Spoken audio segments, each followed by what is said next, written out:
누가 이 사람을 모르시나요? 혹시 이 노래 기억하십니까? 이 노래를 기억하시면 1980년대를 살은 세대죠. 그 세대 외에는 모르죠. 그때 그 TV에서 올려나오는 그 목소리들, 울음소리들 얼마나 그게 애절한지 전 국민이 다 같이 울었었습니다. 그때 너무너무 감동이었죠. 바로 1983년에 이산 가족 찾기로 TV로 생중계했었습니다. 그때 6.25 한국 내전 이후에 그 30여 년 동안 생사를 알지 못하던 그 가족, 부모와 형제 그리고 친척들의 그 생사를 알지 못해서 너무너무 괴롭고 애타게 찾았었는데 만나지도 못하고 목소리도 조차 듣지 못했었는데 그때 서로 생사를 확인하고 만나고 목소리도 듣고 같이 함께했던 그 생생한 장면, 그때 너무너무 많이 울었었습니다. 그들은 엄청 기다렸었어요. 이제나 저제나 만날까. 30년 동안 얼마나 기다렸는지요. 그때 만난 분들은 그래도 다행이에요. 그 이후에 지금 70년 됐잖아요. 70년 지나서도 아직도 못 만난 분들이 많이 있었어요. 그래서 그분들은 너무너무 애절하게 지금도 찾고 있습니다. 가족, 그 한 번이라도 만나보고 싶은, 한 번이라도 불러보고 싶은 그 이름, 그들을 향해서 그렇게 그 애타게 찾았던 그 이산의 그 고통을 그렇게 TV의 생중계 속에서 분명히 보면서 가족이 얼마나 소중하다라는 것을 그때 절감하게 깨달았습니다. 그런데 요즘은 그렇게 가족을 그렇게 사랑하고 그렇게 애타게 그렇게 찾고 있는 이런 모습이 있느냐? 물론 있겠죠. 그런데 과거에 비해서 요즘 모습이 많이 그 부분들이 약해졌다라고 생각합니다. 어른아이라는 이런 말들이 요즘도 많이 알고 있잖아요. 어른아이 못 들어봤어요? 어른아이라는 이런 말이 있는 것처럼 이렇게 아이들이 아이라면 순수하고 그 다음에 순진하고 천진난만하잖아요. 그런 아이인데 어른아이는 그렇지 않거든요. 무기력하고 어른으로서 독립해야 되는데 독립하지 못하고 그리고 결단력도 부족하고 나약한 모습을 보이는 바로 그 어른이 되었다는 것입니다. 지금 요즘 많은 젊은 세대들이 이렇다라고 합니다. 결혼을 했는데도 역시 마찬가지라고 합니다. 어른이 되었는데 아이의 생각을 버리지 못한 것이죠. 아이 때 했던 그 행동들 그대로 결혼해서도 그대로 하고 있다라는 거예요. 결혼해서 이제 행복하게 잘 살고 꿈을 꾸면서 결혼했는데 그 결혼하고 난 다음에 바로 모습이 각자가 자기가 어릴 때부터 살아왔던 그 모습이 그대로 드러나는 거예요. 모습은 덩치는 어른인데 행동하는 것은 아기의 모습으로 땡깡을 부리고 그리고 어리광을 부리고 응석을 부리고 그렇게 해결해서 부모님이 해결해 줬던 대로 또 배우자에게 그것을 요구하고 바라는 거예요. 그러다 보니까 매일 다툼이 일어나게 되는 거죠. 매일 분란이 일어나는 거예요. 매일 싸울 수밖에 없어요. 타협하고 그리고 서로가 합의하고 서로가 이해하고 이런 노력을 하지 못했어요. 그렇게 하지 못하다 보니까 계속 다투게 되는 것이죠. 상대방의 약점, 그 약점을 어떻게 합니까? 감싸 안아주지 못해요. 그것을 어떻게 하는지 덮어주고 안아줘야 되는데 그 상처를 도리어 드러내고 칼질하는 것입니다. 서로가 서로를 향해서 칼질하다 보니까 그것으로 인해서 가족은 해체되고 또 가족이 점점 결속력이 약해지는 것을 보게 됩니다. 하나님은 이 가족 언제 하나님께서 세우셨나요? 태초부터 하나님께서 세우셨잖아요. 태초에 하나님께서 천지를 창조하실 때 창조주 하나님께서 6일째 천지 모든 만물을 다 창조하시고 마지막에 사람을 창조하시되 남자와 여자로 창조하셨잖아요.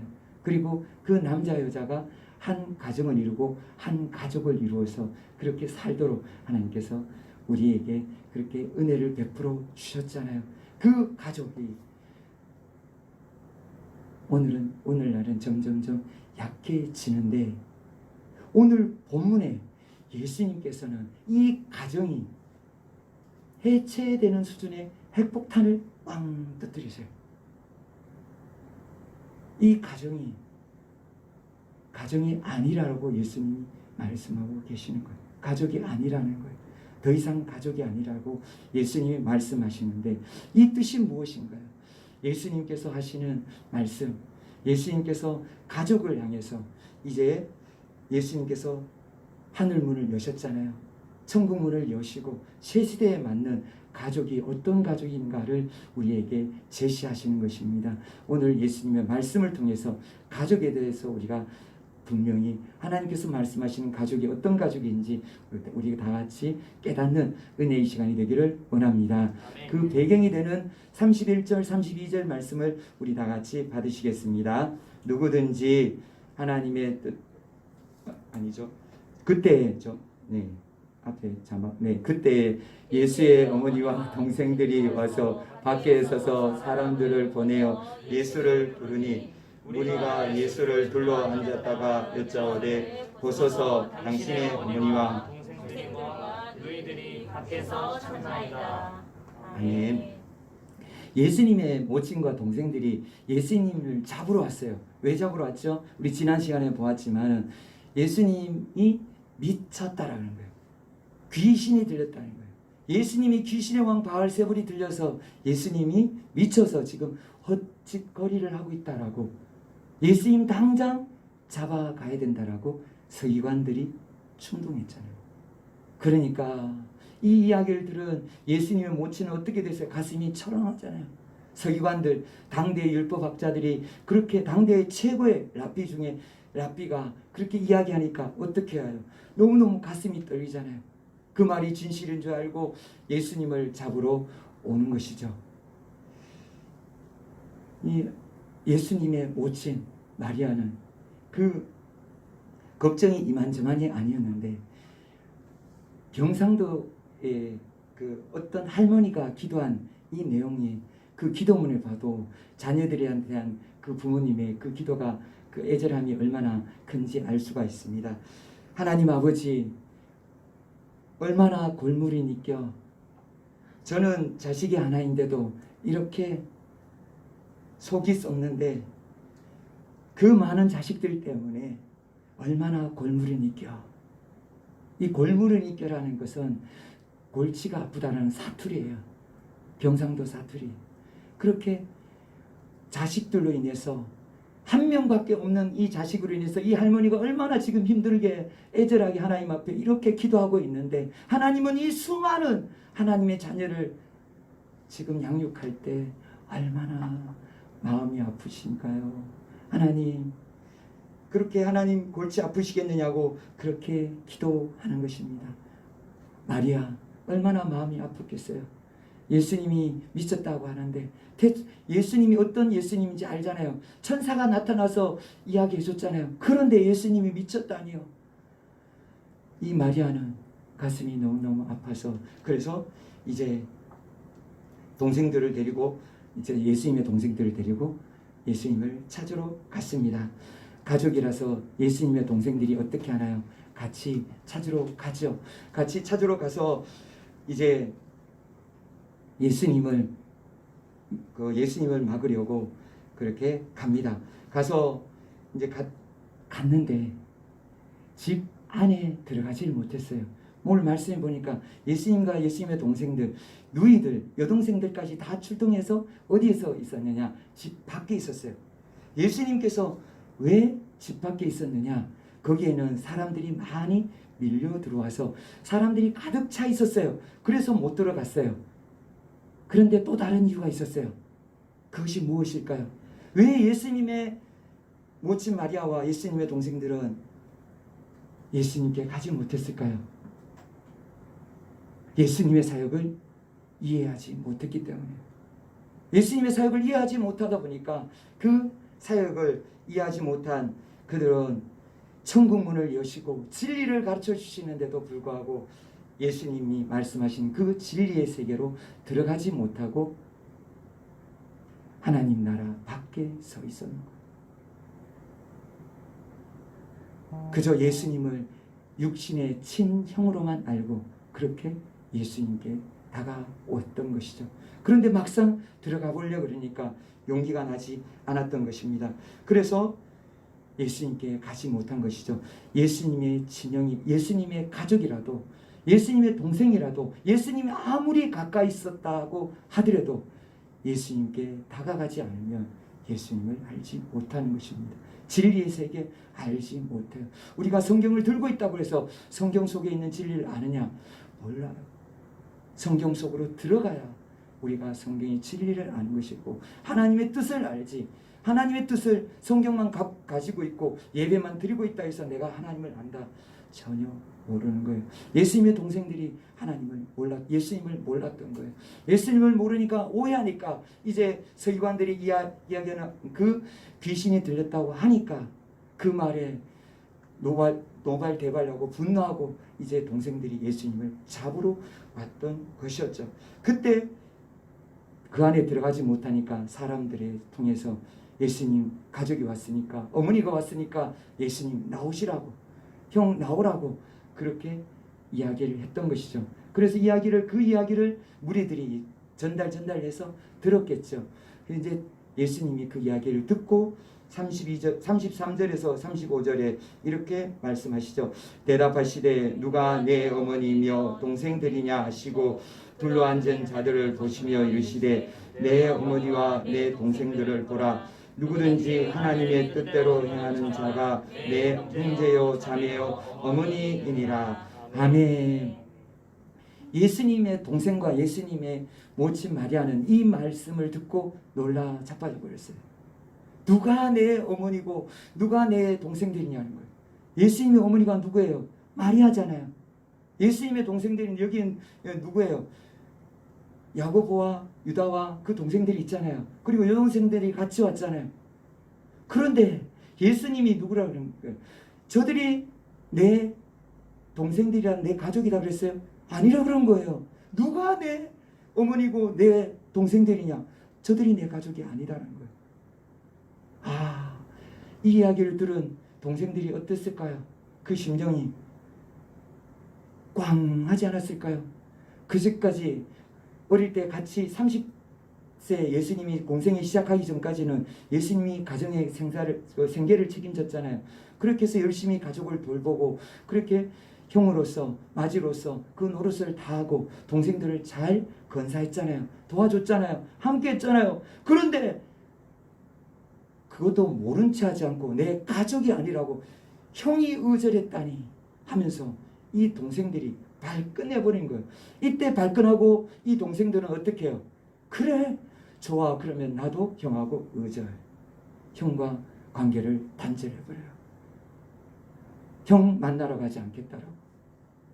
그래서 어디까지 가지 않았느냐? 사람이 보통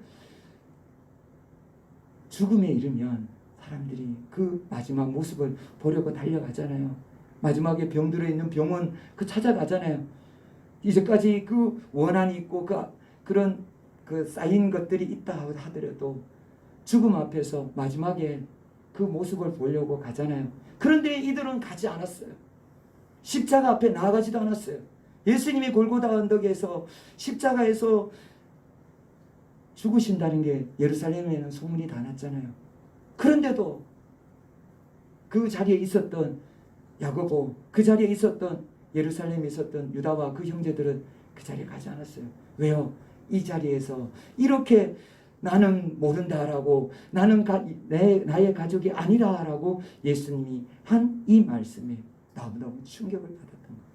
그래서 완전히 예수님과는 모르세라고, 이제 나는 예수님과 모릅니다 라고 이제 한 것이죠. 예수님을 완전히 배척한 것입니다.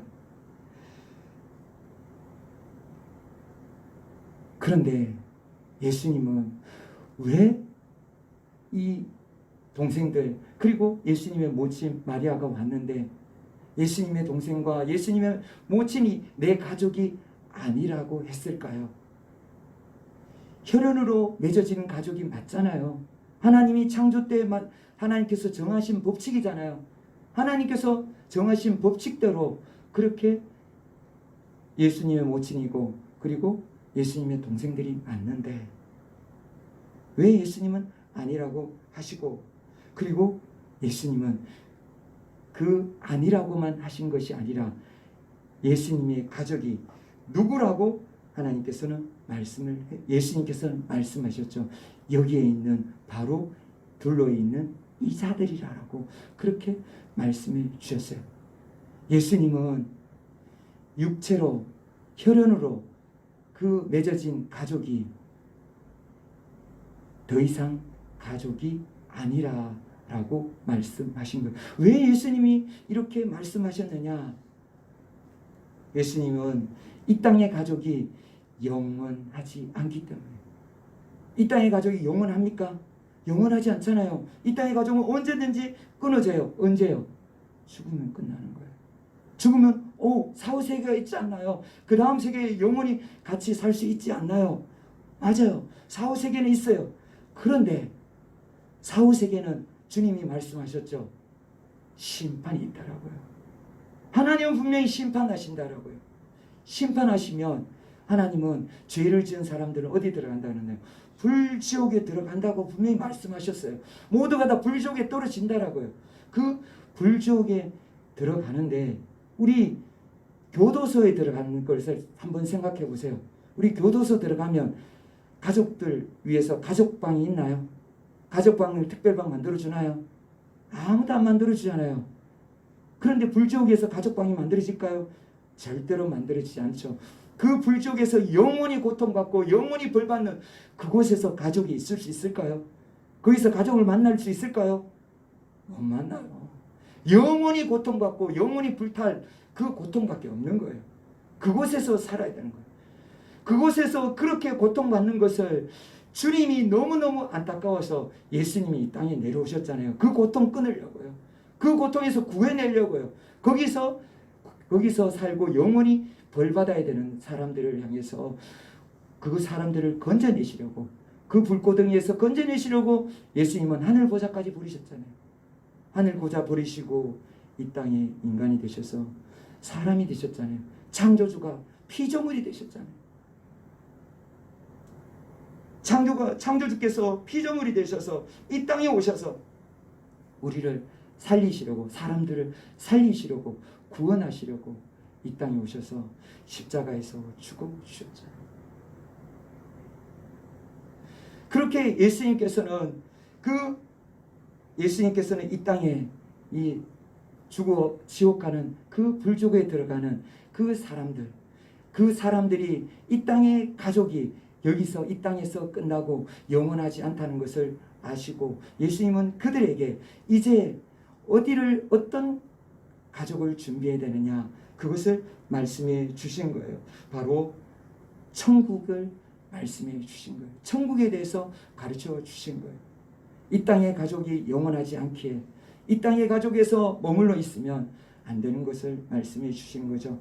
우리가 이 땅이 영원하지 않기 때문에, 이 땅은 반드시 불타고 없어질 땅이기 때문에, 이 땅은 우리가 죽든지 이 땅은 불타든지 없어질 땅이기에 이제 우리는 영원한 세계를 바라보며 살라고 주님께서 말씀하시는 거예요.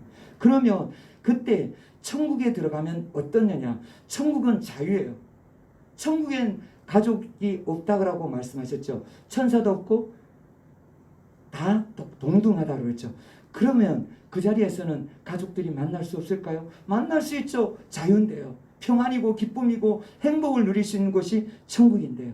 그곳에서 영원히 사는 곳인데 거기에서 만날 수 있고 거기에서 놀 수 있고 거기서 이 땅에서 하지 못한 이야기를 나눌 수 있고 거기에서 영원토록 행복하게 즐겁게 살 수 있는 것이죠. 바로 그곳에 예수님은 데려가시려고 이 땅에 오셨는데, 그런데 정말 중요한 것은 그 천국에 예수님께서 예수님의 가족으로 그 천국에 들어가게 하신다. 예수님의 가족요. 천국에 그 가서 우리가 천국에 가서 영원히 안식을 누리고 행복하게 살 뿐만 아니라 천국에서 우리가 예수님과 한 가족이 되어서 살 수 있다는 거예요. 한 가족 하면 어떤 가족이 우리 가족이라면 식구력을 많이 생각하잖아요. 한 상에 한 밥상에 둘러 앉아서 먹고 마시고 즐겁고 동거동락하는 게 가족이잖아요. 그것처럼 천국에 가면은 예수님의 가족이면 천국에 가면 예수님과 한 상에 둘러서 함께 먹고 마실 줄 믿습니다. 예수님은 이 가족을 만들어 주신다는 거예요.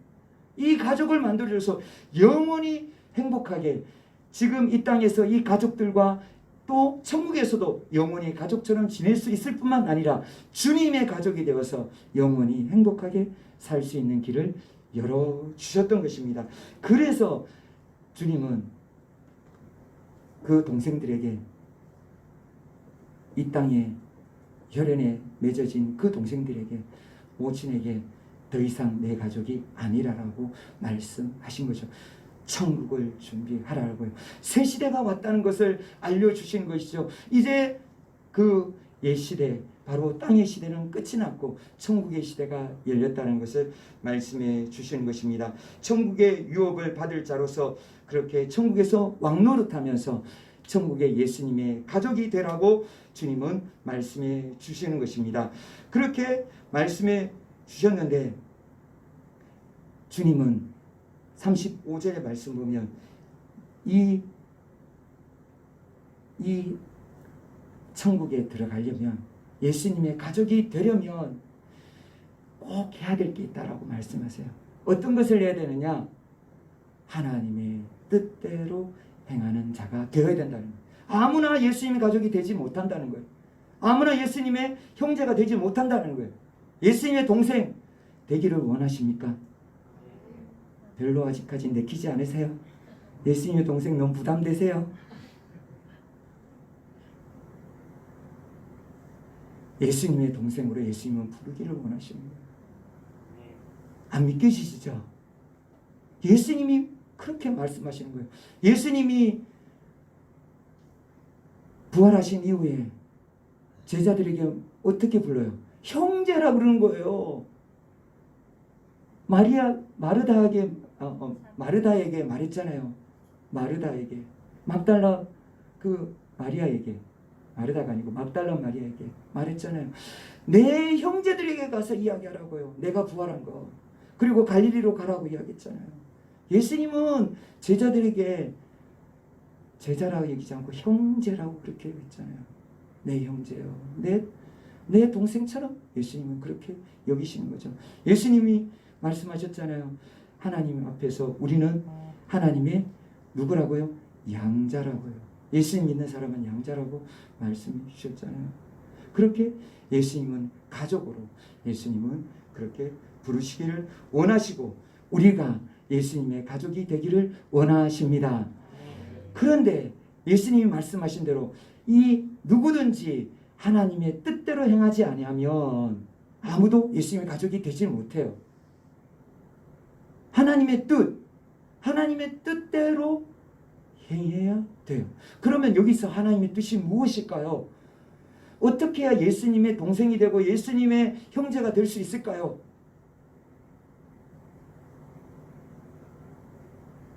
어떻게 해야 될까요? 요한복음 1장 12절입니다. 우리 다 같이 받으시겠습니다. 영접하는 자 곧 그 이름을 믿는 자들에게는 하나님의 자녀가 되는 권세를 주셨으니 아멘. 영접해야 돼요. 누구를요? 예수님을 영접해야 돼요. 예수님을 영접한다는 뜻은 무슨 뜻이죠? 믿는다는 거예요. 무엇을 믿나요? 예수님이 내 죄를 위해서 어떻게 하신 거예요? 십자가에서 죽으신 거예요. 예수님이 내 죄를 위해서 십자가에서 죽으시고 그 피를 다 쏟으셔서 내 죄를 사해 주신 것을 믿어야 돼요. 예수님께서 십자가에서 달리기 전날 밤에 예수님께서 주의 만찬에서 그 만찬식장에서 말씀하셨잖아요. 내 살과 피를 받아 먹고 마시라. 예수님의 피를 먹고 마셔야 죄사함을 받습니다. 예수님의 피와 살을 먹고 마시면 예수님과 언약을 맺게 되는 것입니다. 예수님의 예수님의 가족이 되는 것이죠. 예수님 안에서 살 수 있고 예수님 안에서 구원받고 죄사함을 받게 되는 것입니다. 이 복음을 믿어야 됩니다. 이것을 믿지 않으면 그 누구도 하나님의 가족이 될 수 없고 예수 그리스도 안에 살 수도 없습니다. 천국에 들어가지도 못하는 것이죠. 예수님은 이렇게 예수님을 믿으라고 말씀하셨는데 이것이 곧 영접이라고 말씀하셨어요.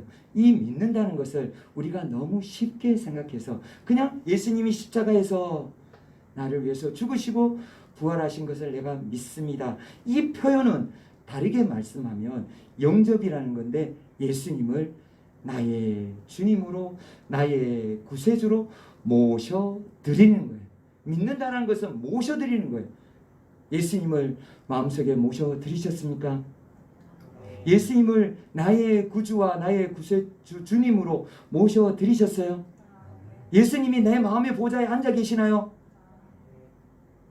아니면 예수님이 내 마음의 보좌에서 내려와 계셔서 지금도 내가 주인 되어서 내 마음 내 뜻대로 살고 있나요? 내가 내 마음대로 내 뜻대로 산 것이 바로 창세 때부터 그때부터 시작됐잖아요. 아담과 하와가 하나님이 먹지 말란 그 선악의 열매를 먹었을 때 그때 뱀이 유혹한 말이 그거잖아요. 그 열매를 따먹으면 하나님처럼 돼. 하나님처럼 된다고. 하나님처럼 어떻게 된다고요? 내가 선악을 알게 된다고. 내가 내 뜻대로 내 마음대로 살게 된다고. 그 유혹에 넘어갔는데 예수님을 영접했다고 하며 예수님을 주님으로 모신다고 하면서 아직도 내 뜻대로 내 마음대로 살아가고 있지 않습니까? 우리는 돌아봐야 돼요. 내가 정말 주님의 뜻대로 살고 있는가? 주님이 하라고 하시는 말씀대로 순종하고 있는가? 돌아봐야 돼요. 돌아보고 아직도 내가 예수님 앞에 내 마음의 보좌를 예수님 앞에 내어드리지 못하고 내가 그 자리를 차고 있다면 내려와야 돼요. 내려와서 예수님 내 마음의 보좌에 앉아주시고 저를 다스려 주시고 저를 인도해 주세요. 천국으로 인도해 주시고 제 삶을 주관해 주세요 라고 예수님 앞에 내어드려야 됩니다. 그것이 바로 영접하는 자입니다. 우리 모두가 다 이렇게 예수님을 영접하기를 원합니다. 예수님을 영접해서 예수님을 나의 주님으로 주인으로 선포하고 살기를 원합니다. 그때 하나님의 뜻대로 우리는 하나님의 자녀가 되고 하나님의 은혜 가운데 우리는 예수님의 가족이 되었습니다. 믿습니까? 믿길 원합니다. 우리가 정말 예수님의 가족이 되길 원합니다. 그리고 두 번째로 예수님의 가족이 되는 하나님의 뜻대로 행하는 것이 어떤 것이냐? 데살로니가전서의 4장 3절에서 4절 말씀 보면 하나님의 뜻은 이것이니 너희의 거룩함이라 곧 음란을 버리고 각각 거룩함과 존귀함으로 자기의 아내 대할 줄을 알고. 아멘. 하나님의 뜻은 어디에 있느냐? 거룩함에 있어요. 거룩한 삶에 있는 거예요. 하나님은 거룩하다고 하나님 말씀하셨어요. 내가 거룩하니 너희도 거룩할지니라. 이 음성이 들려지길 원합니다. 내가 거룩하니 너희도 거룩할지니라. 하나님은 우리가 거룩하기를 원하였어요. 우리가 예수님을 믿고 예수님을 나의 주님이라고 고백한 우리의 삶이 어떤 삶이 되어야 되느냐? 거룩한 삶이 되어야 돼요. 거룩한 삶이 아니라 세상을 따라가고 세상에서 하고 싶은 대로 다 하면서 내 뜻대로 내 마음대로 육신의 정욕대로 살면서 거룩하다. 아니에요. 거룩한 것은 하나님 앞에서 구별된 삶이에요. 세상을 따라가지 않는 거예요. 육신의 정욕을 버리는 거예요. 오늘 바로 말씀하시죠. 곧 음란을 버리고 먼저 뭐부터 정리하라고요? 내 마음속에 있는 정욕요. 사람들 마음속에 가장 큰 정욕이 뭔가요? 음란이잖아요. 이것은 누구나 다 똑같다라고 주님이 말씀해 주시죠. 그러니까 바로 첫 번째 말씀하신 거 바로 이거예요. 음란을 버리라. 그리고 가정에서부터 거룩하라는 거예요. 가정에서 어떻게 거룩하라는 거예요? 남편과 아내, 배우자에게 어떻게 여기라고요? 거룩함과 존귀함으로 대할 줄 알고 라고 말씀하세요. 거룩함과 존귀함으로 아내와 배우자를 대하라는 거예요. 가정에서부터 거룩이 시작이 되어서 내 안에서부터 거룩이 가정으로, 그리고 그 가정에서 교회로, 그렇게 사회로 거룩해지라는 거예요. 구별되라는 거예요. 그렇게 주님처럼 그렇게 닮아가라고 주님께서는 우리에게 말씀해 주십니다. 그런데 우리가 거룩해 주실 수 있냐라는 거예요. 거룩해 주실 수 있어요? 노력은 하겠죠. 노력을 하죠. 거룩해 줄 수 있나요, 없나요? 우리 힘으로 할 수 있어요? 없잖아요. 그럼 어떻게 해요? 하나님 말씀은 거룩하라는데 할 수 있어요. 누구의 힘으로요? 성령의 능력으로요. 우리 안에 내주해 주신 성령의 능력으로 거룩해 줄 믿습니다. 성령 하나님이 우리 안에서 역사하시기 때문에 과거에는 그게 되지 않을 수 있어요. 그러나 이제는 돼요. 어떻게 해요? 예수 이름으로, 지난 시간에 말씀에 배웠잖아요. 예수 이름으로 선포하면 되는 거예요. 성령의 능력으로 우리를 거룩하게 만들어 주세요. 음란한 마음 틈탈 때, 교만한 마음 틈탈 때, 악한 마음이 틈탈 때, 더러운 생각들이 떠오를 때 어떻게 하면 돼요? 예수 이름으로 명하노니 물러가라. 선포하면 돼요. 그러면 떠나가요. 그것을 선포하지 않았기 때문에, 아니 저는 잘 안 나가던데, 선포하지 않으면 안 나가요. 선포하면 나갈 수밖에 없어요. 예수 그리스도 이름으로 명하노니 물러가라. 주님은 우리에게 말씀하셨어요. 거룩하라고요. 음란을 버리라고요. 육신의 정욕을 버리라고요. 육신의 정욕, 안목의 정욕, 이생의 자랑을 버리라고요. 우리가 이 세상의 욕심을 버리라고 주님은 말씀해 주셨습니다. 예수님을 믿고 예수님의 가족이 되는 사람들은 거룩해야 됩니다. 거룩할 때 하나님의 약속대로 하나님의 자녀가 되고 예수님의 가족이 될 줄 믿습니다. 그리고 또 어떻게, 세 번째, 어떻게 하나님의 뜻이, 하나님의 뜻대로 우리가 하나님 자녀가 되느냐, 예수님의 가족이 되느냐. 마가복음 4장 8절 말씀입니다. 우리 다 같이 받으시겠습니다. 더러는 좋은 땅에 떨어짐에 자라 무성하여 결실하였으니 30배나 60배나 100배가 되었느니라 하시고, 아멘. 열매를 맺어야 되는 거예요. 우리의 삶이 열매가 맺는 삶이 되어야 되는 거예요. 하나님의 뜻대로 행한다는 것은 열매가 있는 삶이에요.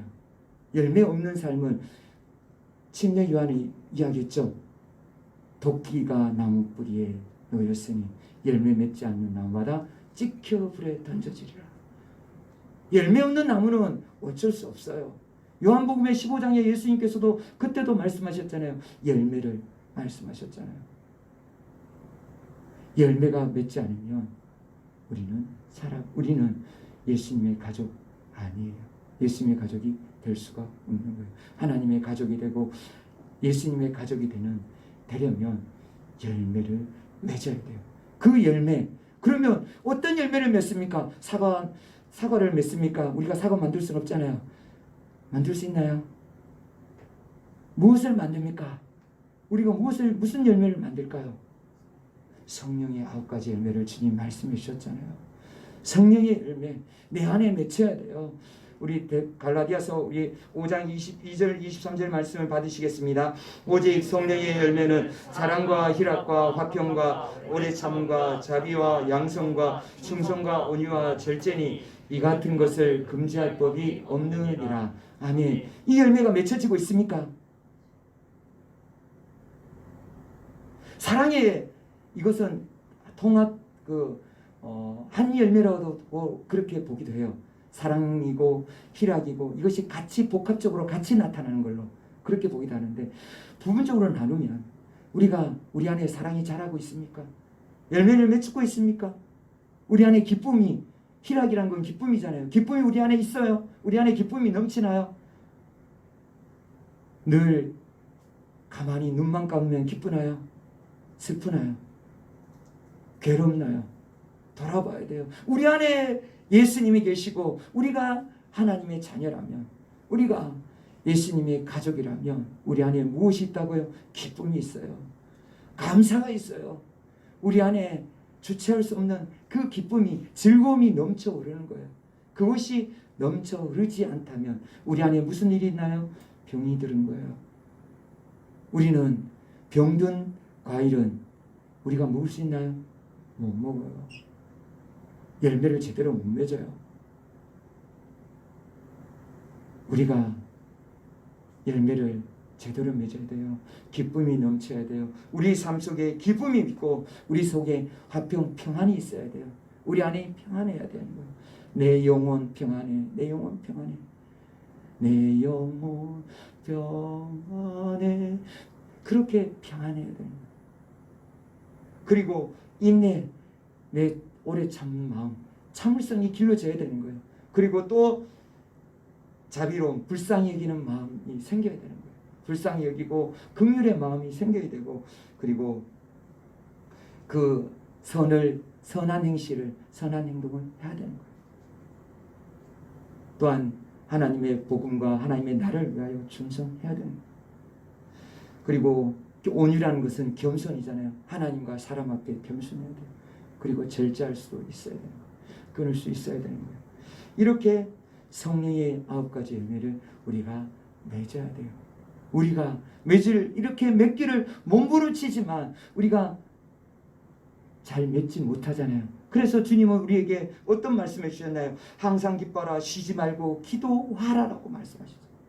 기도하면 어떻게 하신다고요? 하나님이 하신다는 거예요. 기도하면 하나님이 열매를 맺어주실 줄 믿습니다. 성령 하나님이 우리를 만들어 주실 줄 믿습니다. 그렇게 우리는 이 열매를 맺도록 하나님 앞에 부르짖어야 돼요. 하나님, 제 마음에 사랑이 싹트게 해주세요. 자비와 긍휼과 충성과 온유, 절제가 제 마음에 자라게 해주시고 열매 맺게 해주세요. 부지런히 기도할 때 하나님은 이 기도를 들어 응답해 주실 줄 믿습니다. 이렇게 기도하는 것이 바로 누구의 뜻이냐? 하나님의 뜻입니다. 항상 기뻐하라, 쉬지 말고 기도하라, 범사에 감사하라. 이것이 이 그리스도 예수 안에서 너희를 향하신 하나님의 뜻이니라. 아멘. 우리 스스로 해결하라고 절대로 하나님 말씀하지 않으세요.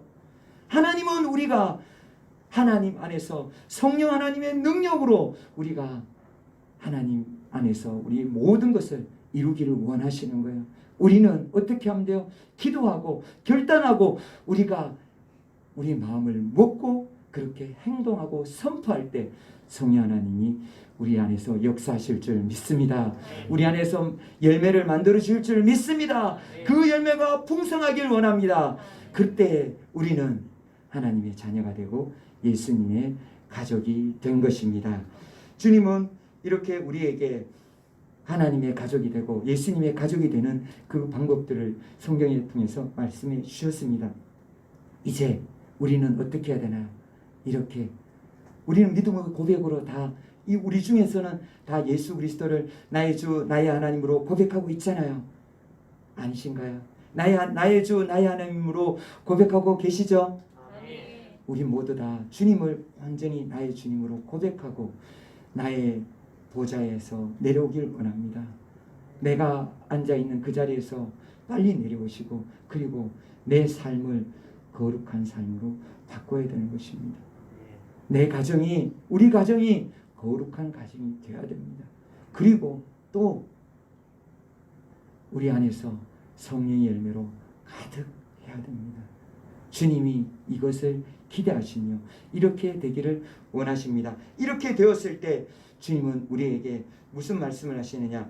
에베소서 2장 19절에서 이렇게 말씀하십니다. 그러므로 이제부터 너희는 외인도 아니요 나그네도 아니요 오직 성도들과 동일한 시민이요 하나님의 권속이라. 아멘. 약속의 말씀으로 우리에게 하나님의 권속, 하나님의 아들, 하나님의 자녀, 예수님의 가족이 되었음을 분명히 약속해 주셨습니다. 예수님의 동생들 궁금하지 않습니까? 예수님의 동생들 어떻게 되었을까요? 그렇게 예수님을 부인하고 예수님하고 단절하고 이제는 같이 살지 못하겠다고 예수님하고 의절했는 예수님의 동생들 어떻게 됐을까요? 어떻게 됐을지 궁금하지 않으세요? 어떻게 됐을까요? 예수님이 그들을 만나 주셨어요. 예수님이 찾아가 주셨어요. 고린도전서 15장 10절에 보면 그 후에 야고보에게 보이셨으며 그 후에 모든 사도에게와 예수님이 부활하신 이후에 찾아갔어요. 그렇게 예수님이 말씀하시는 하나님의 나라를 믿지 못하고 거부하고 진리를 외면하고 밖에 서서 예수님을 배척했던 예수님의 동생들이 변하게 된 것은 바로 이 부활의 모습을 보고 난 다음에 변했어요. 그래서 야고보가 누가 되죠? 야고보 사도가 되잖아요. 그래서 신약 성경 히브리서 다음에 성경이 야고보서가 성경을 쓴 것이잖아요. 야고보서 다음에 누구죠? 유다 알죠? 요한 1-3이죠. 그 다음에 유다죠. 유다서는 또 누가 쓴지 알아요? 예수님의 동생 유다예요. 다른 유다 아니에요. 예수님의 동생 유다가 사도가 된 거예요. 예수님의 가족들이 다 예수님을 받아들이고 그제서야 이 땅의 가족이 영원한 가족이 아니고 천국 가족이 영원한 것을 깨닫고 예수님이 왜 그때 그러셨는지 그걸 이해하고 예수님 앞에 무엇을 바치는 거예요? 목숨을 바치잖아요. 순교하잖아요. 그들이 순교로서 죽음으로써 주님을 부활을 증거하잖아요. 우리가 주님을 만났다고. 우리가 부활의 주님을 만났다고. 그래서 부활의 주님을 만나서 그들이 변화되고 그들이 예수님의 진정한 가족으로 천국에서 영원한 가족으로 그렇게 하나님 은혜 가운데 사도로 그리고 또 사도로 세움을 받았잖아요.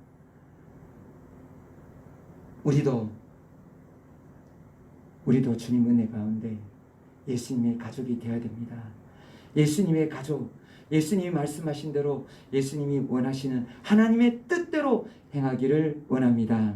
그래서 우리 모두가 다 그날에 주님이 다시 오실 그날에 천국잔치에서 영원히 주님과 함께 왕노릇하면서 예수님과 함께 한 상에서 둘러 먹고 마시며 즐겁게 안식하며 평화와 영원한 안식을 누리기를 원합니다. 그렇게 누리는 자녀들의 모습에 대해서 사도행전에서는 잠깐 그 모습을 보여주셨어요. 이 땅에서 어떻게 살아가는지 그렇게 누리는 사람들의 모습이 사도행전 2장 44절에 45절 말씀 보면 믿는 사람들이 다 함께 있어 각 사람의 필요를 따라 나눠주며 날마다 마음을 같이하여 성전에 모이기를 힘쓰고 집에서 떡을 떼며 기쁨과 순전한 마음으로 음식을 먹고 아멘. 이 땅에서 만나 이 땅의 형제들 자매들 뿐만 아니라 하나님이 맺어준 영적 하나님의 가족 지금 좌우를 둘러보시기 바랍니다. 바로 좌우에 둘러보시면 바로 하늘 가족입니다. 하늘에서 만날 가족이에요. 우리 가족이고 하나님 앞에서 하늘에서 영원히 함께할 가족이 된 줄 믿습니다. 우리가 하나님이 주신 이 은혜를 굳게 붙잡고 또한 사도행전의 이 모습대로 날마다 모이기를 힘쓰며 또한 서로가 교제하며 떡을 떼며 함께하며 한마음 한뜻이 되어 주님이 다시 오실 그날을 바라보며 준비하며 깨어서 주님께 들림받고 모두가 다 주님 앞에 주님의 가족으로서 온전히 세워지기를 주님의 이름으로 축복드립니다. 우리 다 같이 기도하시겠습니다. 이 시간 우리 다 같이 기도할 때 아직까지 하나님의 뜻대로 살지 못하고 내가 주인 되어서 내 마음대로 내 욕심대로 살아가고 있다면 이 시간 회개하기를 원합니다. 내가 내 뜻대로 살았습니다. 주님 용서해 주십시오. 내가 교만했습니다. 주님 자리를 내가 앉아 있었습니다. 용서해 주십시오. 주의 보혈로 용서해 주시고 씻겨 주시고 이제 주님이 나의 주님이 되시고 나를 다스려 주십시오. 그리고 제가 이렇게 경건하지 못했습니다. 거룩하게 살지 못했습니다. 용서해 주십시오. 거룩하게 살기를 원합니다. 또한 주님 은혜 가운데 열매를 맺지 못했습니다. 용서해 주십시오. 성령의 열매를 맺고 주님 안에서 기도하며 날마다 깨어있기를 원합니다. 이렇게 하나님 예수님의 가족이 되기를 원합니다. 우리 같이 고백하며 기도하시고 또 하나님 은혜 가운데 교회를 위해서 기도하시고 우리 또 세종시의 복음화를 위하여 나라와 민족의 복음을 위하여, 열방의 복음화를 위하여, 그리고 코로나19의 소멸을 위하여 우리 다 같이 주여 부르시면서 기도하시겠습니다.